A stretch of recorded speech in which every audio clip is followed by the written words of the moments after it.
Hello दोस्तों, नमस्ते। आपका इस नई कहानी में स्वागत है। आज की कहानी है सास भी कभी बहू थी। सुनिए एक पारिवारिक कहानी। जी हाँ, विवाहों के पिछले सीजन में मैं भी सास बन गई हूँ। वैसे देखने में तो मैं अपने 24 वर्षीय पुत्र की बड़ी बहन ही लगती हूँ, पर हाँ, मेरा पद अवश्य बढ़ गया है।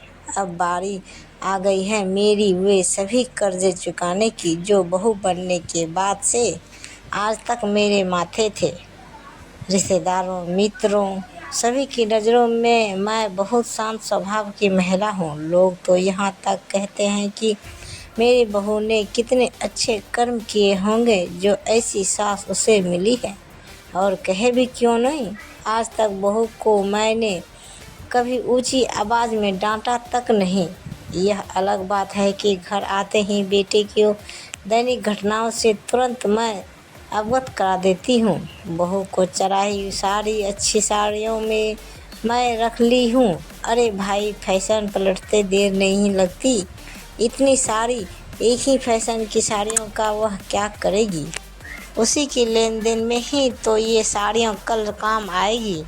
और तो और उससे गहने, हमारा चढ़ा हीरे का सेट सब मेरे पास ही है। आजकल तो चोर उचक्कों का कोई अता पता नहीं, इसलिए मेरे लॉकर में उसके सारे भरी गहने मैं रख छोड़े हैं।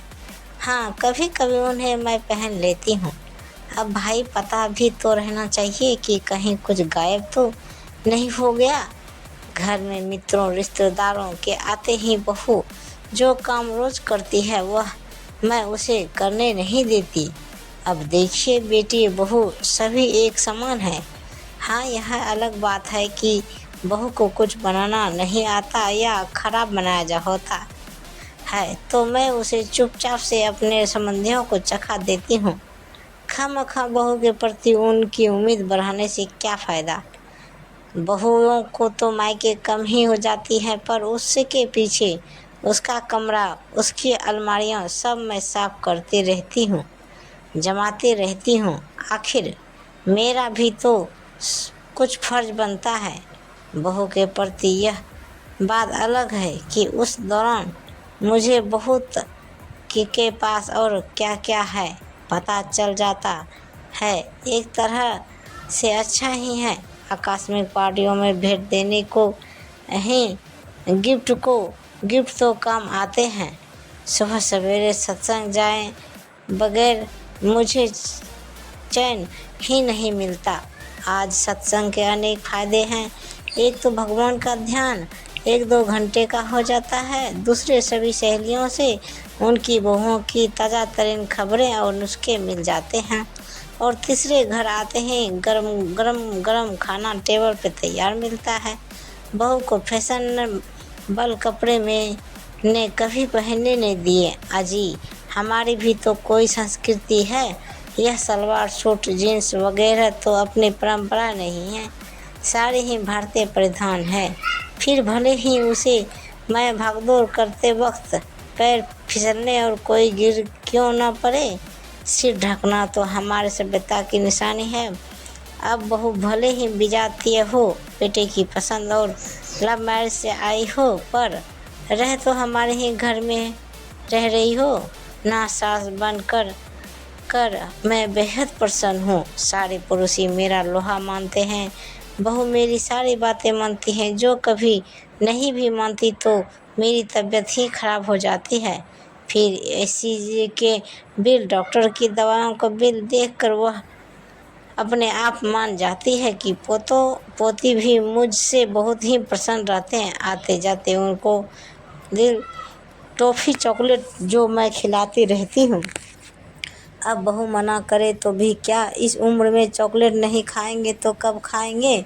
अब दांतों में कीड़ा तो रोज़ रात को ब्रश नहीं करने से लगता है। और यह तो बहू की ही जिम्मेदारी है ना। दहेज की मैं तो ना कभी मांग ही नहीं की। इस उम्र में धमकाया का मैं क्या करूँगा। हाँ, पड़ोस की बहू है जो तीज त्योहारों पर ससुराल वालों के लिए सौगातें लाती रहती है, वह ज़रूर बहू को बता देती है। अब अपने पास पड़ोस की भी तो आदमी को खबर रखनी चाहिए। अपनी बहू को कद्र करना तो कोई मुझसे सीखे। पीएचडी कर उस पढ़ाई को मैंने रोका नहीं और उसे नौकरी भी करने दी। मेरा लाड़ बहू के कामकाजी होने की वजह से भी कभी काम नहीं हुआ। शाम को बहू ही आकर अदरक वाली चाय और खाना बनाती है। भाई उसके हाथ ही की चाय बिना उठाए यहीं कहाँ जाते हो। बिस्तर से भले शादियों फंक्शनों में बहू दफ्तर दे आए, पर वहाँ से आए गिफ्ट तो मैं ही रखती हूँ। अब भाई मिलन बरतना तो मुझसे ही है। उसे बेचारी को क्या पता कि कहाँ क्या देना लेना है। नारी सशक्तिकरण के चलते मैंने कभी बहू को इमोशनली कमज़ोर नहीं होने दिया। जब भी वह रोती है मैं उसके आंसुओं को मगरमच्छ के आंसू करार दे देती हूँ। बस वह बहू का रोना बंद हो जाता है। आखिर उसे स्ट्रॉन्ग बनाना भी तो मेरा ही कर्तव्य है।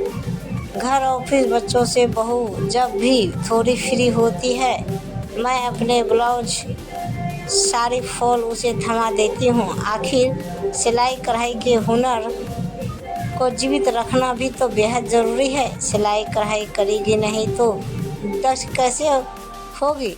और इन सब कामों से उसे टाइम ना मिलने के कारण वह मेकअप भी कहाँ कर पाती है, तभी तो सिंपल रहती है। कहते भी हैं कि ना सादगी में सुंदरता और घर का खर्च दोनों कमाई बेटा बहू से मैं बराबर लेती हूँ। समानता का ज़माना है भाई। बड़े विवेकपूर्ण ढंग से उसे खर्चा भेजती है। विवाद दोनों बेटे और अवैध बेटे को बराबर खर्चा देती है। इसी अनुशासन, दूरदृष्टि और सहयोगात्मक रवैया के कारण ही तो मैं इतनी प्रसिद्ध हूँ। बहू की भावनाओं को जितना भी मैं समझाती हूँ उतना और कोई नहीं, और समझूँ क्यों नहीं। आखिर सास भी तो कभी बहू थी।